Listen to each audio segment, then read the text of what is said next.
राहु और केतु दो विपरीत छोर हैं और एक दूसरे से बिल्कुल अलग हैं। राहु सिर है और उसका कोई शरीर नहीं है, जबकि केतु केवल शरीर है जिसका सिर नहीं है। राहु विस्तार, अत्यधिक महत्वाकांक्षा, अचानक मिली सफलता, अपार समृद्धि और निश्चित रूप से विचारों में आने वाली भारी उतार चढ़ाव को दर्शाता है।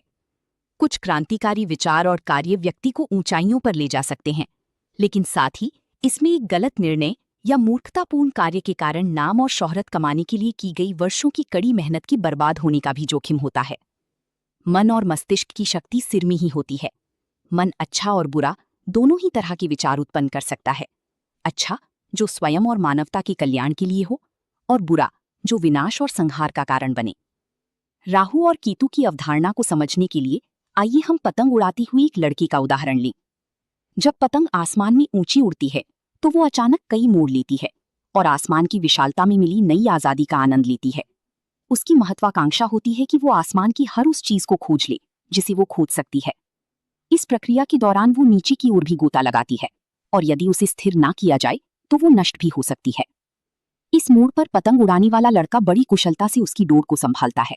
उसकी उंगलियां ही पतंग की उड़ान को नियंत्रित करती हैं। उसकी उंगलियां बड़ी कुशलता से पतंग को डोर के माध्यम से उसकी स्रोत यानी सोर्स से जोड़े रखती हैं।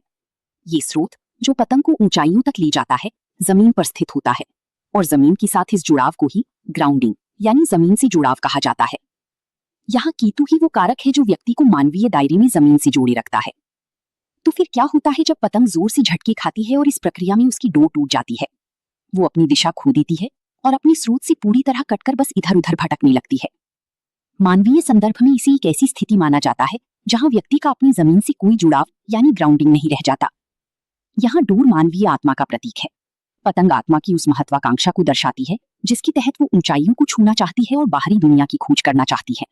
आसमान को जीतने की चाहत, ये उस परम महत्वाकांक्षा का प्रतीक है जिसके द्वारा आत्मा किसी उच्च लोक में जाकर उस परम सत्ता यानी ईश्वर में विलीन हो जाना चाहती है।